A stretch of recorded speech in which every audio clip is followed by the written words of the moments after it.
So the allegations here are that you were in custody for theft, smuggled in some drugs of some type in your vagina that you gave to someone else that the allegation is led to her death that had fentanyl in it. Am I correct? A routine arrest for theft takes a deadly turn behind bars. When a woman allegedly smuggles fentanyl into the county jail in the most intimate way possible, another inmate ends up dead. But is it a tragic accident or first-degree murder? Today, we go inside the courtroom as a judge confronts these shocking allegations, and the defense fights to throw the entire case out. Can she beat a murder charge for a fatal mistake?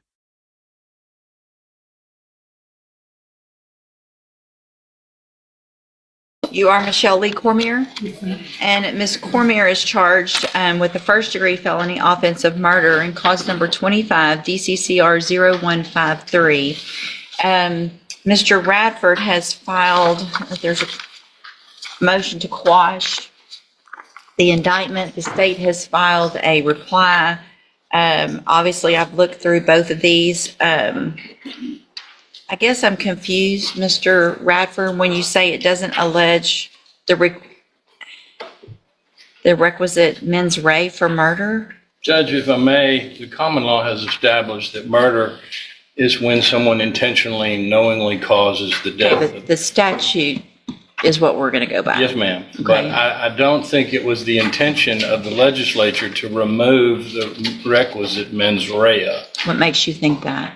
Because the common law going back 1,000 years has required murder to be intentionally and knowingly. But they've added section B4, which it's a little confusing because the caption states it's 1902C, but the way it reads is the way B4 reads under 1902, which requires only knowingly, not intentional, knowingly manufactures or delivers a controlled substance included in penalty group 1B, blah, blah, blah. That's fentanyl. That's what the allegation is. And so it actually has the mens rea of knowingly deliver. It reads straight from the statute. So I'm going to deny that motion to quash. Can I Sure. just make a brief argument? Yeah. Under this indictment, under the way that it's pled, if a doctor gives a patient fentanyl and that patient dies, then that doctor can be charged with murder even though he did not intentionally or knowingly.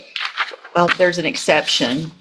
The next C, except as provided, well, where was it? I saw this. It is a defense to the prosecution under section B4, which is our section that the actor's conduct in manufacturing or delivering was authorized under chapter 481 Health and Safety Code or state or federal law, which I think would be the medical purposes. So there's an exception. Is it my understanding then, is the court of the opinion that the state must prove that my client knowingly delivered fentanyl to an individual? That's what the law says, and that's what the indictment says. Did then and there knowingly deliver a controlled substance, namely fentanyl, and that Shelby Irvin died as a result of ingesting and inhaling that into her body. So that it's the opinion of the court that Ms. Cormier must have the requisite knowledge that she was giving her fentanyl? I think that's... I think Go ahead. what Mr. Radford's trying to do is box the court in here. I'm not gonna... My interpretation of the statute is just knowingly deliver a controlled substance. And that controlled substance, if it contains fentanyl, is enough for her to be guilty of this offense. If it contains fentanyl and causes the death of a person, then that gets us to murder. Well, I think that's going to be another whole question because it's specific that It says knowingly to knowingly deliver a controlled substance, namely fentanyl. So I think that's going to come down to maybe a jury question. I don't think that's, I'm not going to make that decision. That's not a, Right.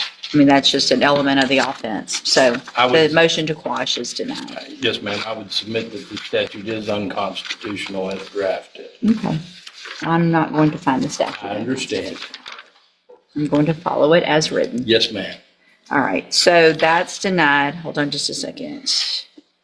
Mr. Radford has also filed a motion to reduce the bond. Do you plan on calling your client? Ma'am, the best you can, raise your right hand. Do you swear or affirm the testimony you're going to give in this hearing will be the truth, the whole truth, and nothing but the truth, so help you God? Yes, ma'am. Thank you. You may proceed. For the purposes of the hearing, this hearing only, we call Michelle Cormier on the issue of bond reduction. Can you state your name? Just so you know, once she's under, I mean, I don't let anybody go far, but if she's under oath, and I am allowed to take into consideration some of the underlying facts of the case. Yes, ma'am. We won't go far, but just don't want you to think that can't go there at all. Yes, ma'am. I Okay. understand. Can you state your name for the record? Michelle Lee Cormier. And you are the defendant in this case, is this correct? Yes, sir. And your bond is currently set at $500,000, is that correct? Yes, sir. Can you afford a $500,000 bond? Yes, sir. Do you have assets in your name that you could liquidate to make a bond? My family does. Your family Yes. can help you?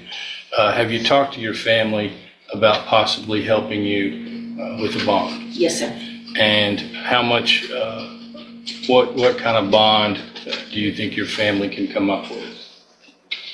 100,000 or less. 100. That's what all of them have told me. 100,000, you think they can make a $100,000 bond? Would it assist your case in the presentation of your defense if you were bonded out and could assist me in working on your case? Yes, sir. Where were you born? I was born in Beaumont, Texas. Okay, have you lived here? How long?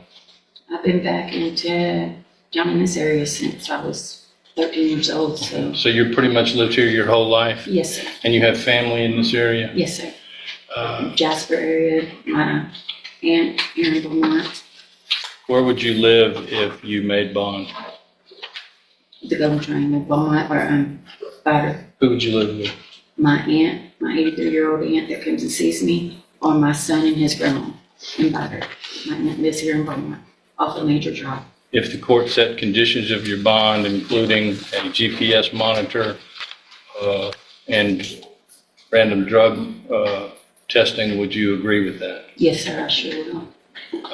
What is your criminal history? Have you been to TDC before? Yes, sir, I went for early rehabilitation back in 2013. How much time did you serve?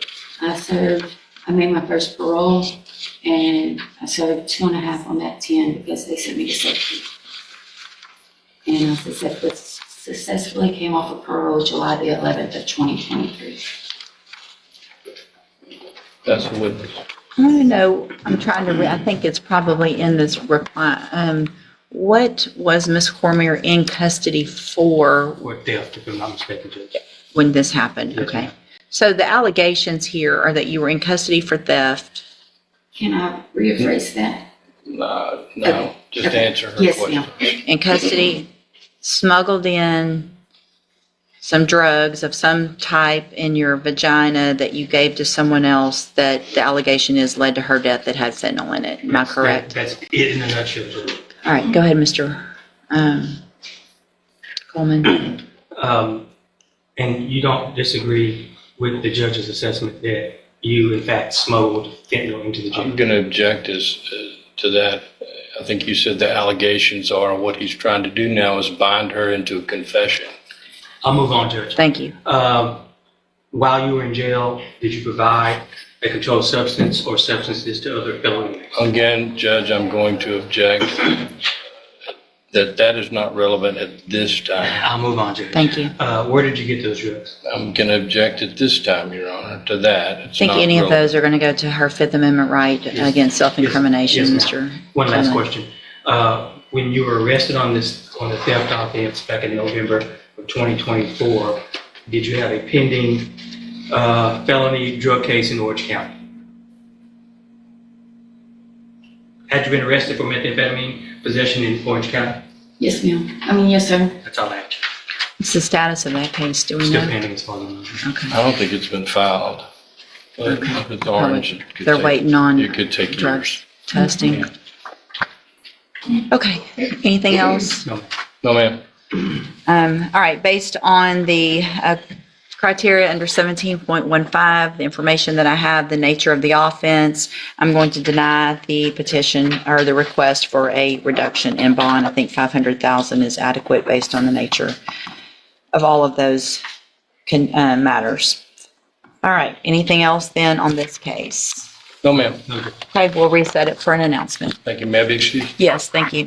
Judge, for the announcement purposes, I am waiting on a report from my expert, and I anticipate that will be early June. Okay, we'll just do a normal reset. We'll see where we are at that point. Thank you. You can go back with the bailiff.